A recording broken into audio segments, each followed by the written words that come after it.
একটা বস্তু উপর থেকে নিচে পড়তেছে, যখন তাকে ছেড়ে দেওয়া হয়েছে তার আদিবেগ 0। ঠিক আছে, এই বস্তুটা এ বিন্দুতে আছে, আর এটা হচ্ছে মাটি, এটা হচ্ছে বি বিন্দু, এটা যথারীতি সি বিন্দু। বস্তুটার মোট যে উচ্চতা, সেই মোট উচ্চতাটা হচ্ছে, মনে করো এটা 100 মিটার। এই বি থেকে সি এর দূরত্বটা হচ্ছে, মনে করো 40 মিটার, সাপোজ প্রশ্নে দেওয়া আছে। এখন তোমারে বললো এ বি ও সি বিন্দুতে মোট শক্তি সমান হবে কি, গাণিতিকভাবে ব্যাখ্যা করো। এইরকম টাইপের প্রশ্ন যদি আমাদের থাকে, অথবা যদি বলে যে এ বি ও সি বিন্দুতে শক্তি সংরক্ষণশীলতা নীতি মেনে চলে কিনা, গাণিতিকভাবে ব্যাখ্যা করো, তাহলে আমরা সবগুলো প্রশ্নের একই উত্তর দিব। আচ্ছা, বুঝতে পারছো নাকি? একটু হাত তুলবা। এমডি আব্দুল্লাহ। এখন আমাদের বিন্দু কিন্তু তিনটা। একটা, বস্তুটা যখন ছেড়ে দিয়েছি, এরপর সে খানিকটা নিচে নেমেছে, যখন সে ভূমি থেকে 40 মিটার উচ্চতায় ছিল, তার মানে সে নেমেছিল কতটুকু, এইচ মাইনাস এক্স, এই দূরত্বটুকু নেমেছিল। এইচ মাইনাস এক্স কত, 100 - 40, মানে 60 মিটার। এখন আমাদের লক্ষ্য বা উদ্দেশ্য কি? আমাদের লক্ষ্য বা উদ্দেশ্য হচ্ছে তিনটা। একটা হচ্ছে এ বিন্দুতে মোট শক্তি বের করা, 2 বি বিন্দুতে মোট শক্তি বের করা, 3 সি বিন্দুতে মোট শক্তি বের করা, করে এই তিনটা বিন্দুতে শক্তির সমান দেখানো। কথা কি বুঝতে পেরেছ? প্রথমে আমরা এ বিন্দুতে গেলাম, এ বিন্দুতে বিভব শক্তিতে চলে যাচ্ছি। বিভব শক্তির সূত্র হচ্ছে mgh, কারণ বিভব শক্তি পরিমাপ করার সময় সর্বদা ভূমি থেকে উচ্চতা নিতে হয়, যা এইচ।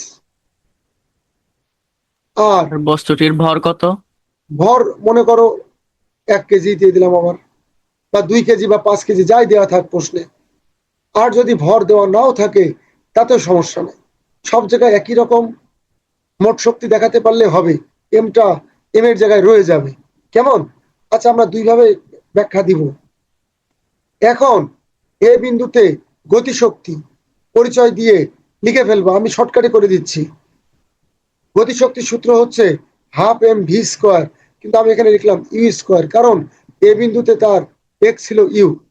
ইউ এর মান যেহেতু 0, কাজেই হাফ গুণ 1, যেহেতু ভর 1, ইউ 0, তার মানে এখানে শক্তি হচ্ছে 0 জুল। তাহলে মোট শক্তি কত? টোটাল এনার্জি হচ্ছে potential energy plus kinetic energy. Potential energy হচ্ছে কত, mgh, আর কাইনেটিক এনার্জি 0, কাজে মোট শক্তি হচ্ছে mgh এর সমান।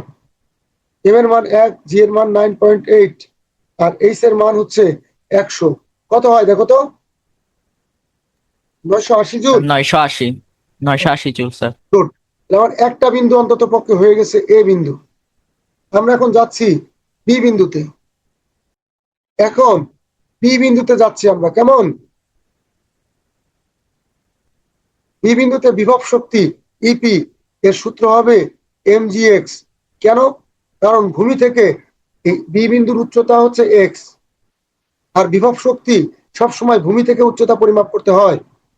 আর গতিশক্তি ইকে এর সূত্র হচ্ছে half m v square. B এর বেগটাকে আমরা ভি বলে আখ্যায়িত করেছি। এখন ভি এর মান তো আমাদের জানা নাই, এক্স এর মানটা জানা আছে 40। হাফ এম ভি স্কোয়ারের পরিবর্তে আমরা লিখতে পারি you square plus 2g into, উপর থেকে নিচে পড়ছে তো এই জন্য প্লাস, আর যেহেতু সে 1 নম্বর অবস্থান থেকে 2 নম্বর অবস্থানে গিয়েছে, মাঝখানে গিয়েছে আর কি, এই জন্য সে নামছে হচ্ছে এইচ মাইনাস এক্স। এই জন্য আমি এখানে লিখলাম এইচ মাইনাস এক্স। তাহলে এখন ইউ যেহেতু 0, ইউ 0 হলে এটা বাদ হয়ে গেল, এই 2 আর এই 2 কাটা গেল, থাকলো কি mg into H minus x, পরিস্থিতি দাঁড়ালো mgh মাইনাস mgx। এখন মোট শক্তি দাঁড়াচ্ছে কত? ই of T, total energy, potential energy plus kinetic energy. Potential energy কত? ইপি মানে mgx, আর ইকে মানে কত? ইকের মান দেখো, এই যে ইকে, ইকে মানে mgh মাইনাস mgx। এখান থেকে দেখো mgx আর এই mgx কাটা যায়, থাকে হচ্ছে mgh। দেখো আগেও দেখো মোট শক্তি ছিল mgh, এখনো মোট শক্তি mgh। কাজে ভর না থাকলেও আমরা স্বাভাবিকভাবে দেখাতে পারতাম যে এ বিন্দুর মোট শক্তি আর বি বিন্দুর মোট শক্তি সমান। এখন যদি mgh এর মান আমি বসাই 1 × 9.8 × 100, তাহলে আমাদের হবে 980 জুল। মান বসাই দিবা, তাহলে বি বিন্দুরও মোট শক্তি আমি সমান দেখাতে পেরেছি। সি বিন্দুতে, সি বিন্দু মানে মাটি, সেখানে বস্তুর বেগ কত হবে?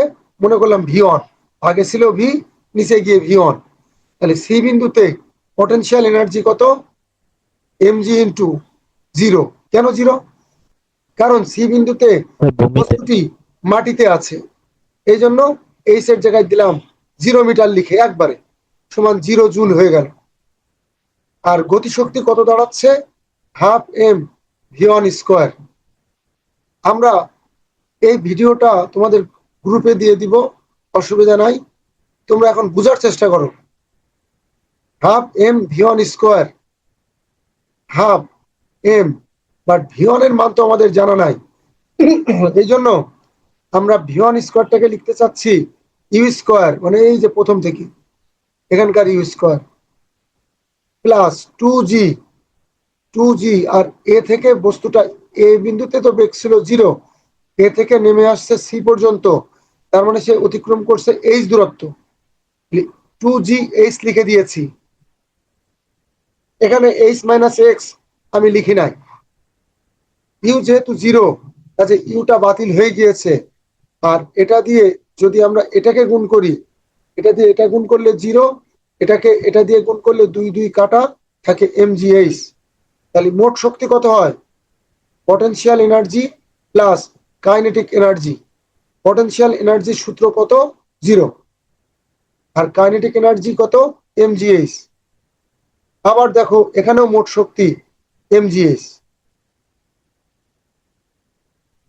দেখো ওখানেও মোট শক্তি ছিল mgh, আগেও ছিল mgh, 3 জায়গায় mgh।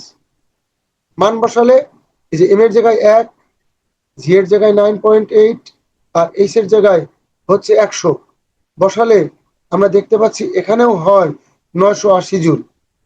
যেহেতু এ বিন্দু, বি বিন্দু এবং সি বিন্দুতে মোট শক্তি সমান, কাজেই এটি শক্তির সংরক্ষণশীলতা নীতি সমর্থন করে। পারবো কিনা? স্যার। স্যার আরেকবার একটু বুঝিয়ে দেন। আচ্ছা দেখো, এ বিন্দুতে যে মোট শক্তি, বি বিন্দুতে মোট শক্তি, সি বিন্দুর মোট শক্তি সমান হয়েছে কিনা একটু দেখো। এ বিন্দুর মোট শক্তি কত হয়েছে? 980 জুল। বি বিন্দুর মোট শক্তি কত হয়েছে? 980 জুল। সি বিন্দুর মোট শক্তি কত হয়েছে? 980 জুল। তাহলে এটা কি এ বি আর সি বিন্দুর মোট শক্তি কি সমান হলো না হলো না? সমান। আমরা কি প্রমাণ করতে পেরেছি না পারি নাই? পেরেছি। আর যদি এই কথা না বলে বলতো শক্তির সংরক্ষণশীলতা নীতি মানে কিনা, তাহলে আমরা প্রথমে লিখতাম শক্তির সংরক্ষণশীলতা নীতি। শক্তিকে ধ্বংস বা সৃষ্টি করা যায় না, এটি এক রূপ থেকে অন্য রূপে রূপান্তরিত হতে পারে মাত্র। মহাবিশ্বে মোট শক্তির পরিমাণ নির্দিষ্ট এবং অপরিবর্তনীয়। এক্ষেত্রে আমরা এ বিন্দুতে মোট শক্তি বের করতাম, বি বিন্দুতে মোট শক্তি বের করতাম, সি বিন্দুর মোট শক্তি বের করে বলতাম যে এ বিন্দু, বি বিন্দু এবং সি বিন্দুতে যেহেতু মোট শক্তি সমান এবং তার পরিমাণ 980 জুল, কাজে উদ্দীপকের তথ্য বা উপরোক্ত গাণিতিক বিশ্লেষণ থেকে দেখা যাচ্ছে যে উদ্দীপকের ভিন্ন ভিন্ন অবস্থানে যান্ত্রিক শক্তির নিত্যতা বা শক্তির সংরক্ষণশীলতা নীতি সমর্থন করে। পারবো? জি স্যার। এই পর্যন্ত লিখলেই মোটামুটি হবে। আমাদের আর সময় নাই, 4 মিনিটের মতো সময় আছে। তোমাদের কারোর যদি কোনো প্রশ্ন থাকে, এখানে কোনো লাইন থেকে কোনো লাইন যদি, যেমন মনে করো যে সাদা কালারের কোন লাইন থেকে কোন লাইনে তোমার সমস্যা, তারপরে হলুদ এর কোন নাম্বার লাইন থেকে কোন নাম্বার লাইনের সমস্যা, বললে আমরা একটু এখনই সংক্ষেপে দেখাই দিতে পারি। ঝটপট দেখে একটু জানাও। এখন নিক্ষিপ্ত হোক আর পড়ন্ত হোক, সব বিন্দুতে মোট শক্তি সমান হবে। এখন সেটা তুমি কিভাবে দেখাবা? এই যে যে কৌশলটা আমরা ইউজ করলাম, এই কৌশলে দেখাতে হবে। তার জন্য প্রস্তুত থাকো। সকলকে ধন্যবাদ।